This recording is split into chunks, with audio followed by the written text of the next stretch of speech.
तो सुदामा जी तैयार हुए, सोचे अभी कुछ देंगे पॉकेट में बांध करके मेरे घर वालों के लिए। अच्छा मैं चलूं? हाँ चलो, राम राम। तो चलता हूँ प्रभु, चल। अरे हाँ एक बात याद आ गई, ये जो वस्त्र पहने उसको निकाल दो, अपना पहन लो। सुदामा ने सोचा राम राम, जो वस्त्र तक निकलवा ले रहा है क्या देगा, खा। सुदामा को फटा पुराना वस्त्र ने खिला लिया। रथ पर बैठाना चाहते थे तब तक एक देवी जी पुकारते हुए आई, कन्हैया एक प्रार्थना है, इस ब्राह्मण को रथ पर मत भेजना, पैदल भेजना, पैदल भेजना। सुखदेव से राजा परीक्षित पूछ पड़े, महाराज ये कौन? बोले धरती देवी दौड़ती हुई आई। सोचा कम से कम आते बार तो इनके चरण का स्पर्श हुआ, जाते जाते स्पर्श स्पर्श हो जाए। ऐसे वीतराग संत न जाने कब आएंगे कोई पता नहीं।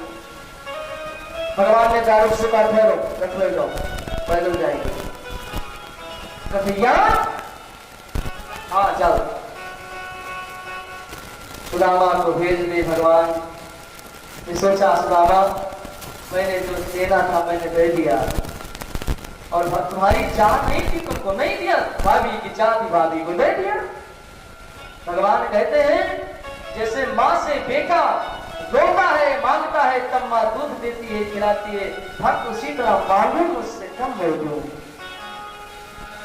सुदामा अपने मन में विचार करते हुए जाते हैं कि आयु को बहुत मन में आस लेकर के, लेकिन सब आस भरी की भरी रह गई। अब मैं जाऊंगा तो मैं क्या संदेशा दूंगा, क्या बतलाऊंगा? जब मेरी सुशीला दौड़ पड़ेगी कि महाराज के यहाँ से क्या लेकर के आए हो, तो मैं क्या बता दूंगी? अनेक प्रकार के सुदामा जी महाराज सोचते विचारते, भगवान को याद करते करते सुदामा जी महाराज पहुंच जाते हैं। और देखा जहां आज पहले सुदामा की थी, वहां पर एक आज बहुत आलीशान नगरी बस चुकी है। सुदामा ने सोचा लगता है मैं मार्ग भूल गया, लेकिन रास्ता यही गया था तो यही आया। लगता है हमारी झोपड़िया कोई उखाड़ के राजा ने बसा दिया।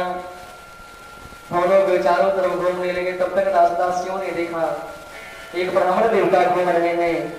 जाकर के तुरंत सुशीला जी से बतलाया, महारानी अरे कोई ब्राह्मण देवता अपनों महल के किनारे चक्करमा में हुए।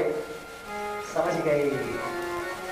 आरती सजा करके सुशीला जी आती है और सजा करके सुदामा जी महाराज ने सोचा कोई महारानी होगी राजा के लिए आ रही है, लेकिन जब देखा धीरे धीरे मेरे तरफ बढ़ रही है, चौंक गए। सुशीला ने आरती किया। सुशीला से सुदामा ने पूछा देखिए जी आप कौन हैं? महाराज मुझको पहचानो है? अरे मैं वही सुशीला। फिर ये महाराज उन्हें द्वारकानाथ की कृपा से हुआ है। अब तो भगवान की अनुग्रह को समझ करके सुदामा फूट फूट कर रोने लगे। सुदामा भगवान की कृपा को याद करते हैं, भगवान वहां प्रकट हो जाते हैं। भगवान ने कहा सुदामा मेरे भक्त जो जैसे चाहते हैं वैसा मैं देता हूं। सुदामा ने कहा भगवान एक ही मांग है कि आपकी भक्ति इस हृदय से कभी जाए ना, ऐसी कृपा करो। इस प्रकार श्री सुखदेव जी महाराज कहते हैं राजन भगवान ने अनंत चरित्र के अनंत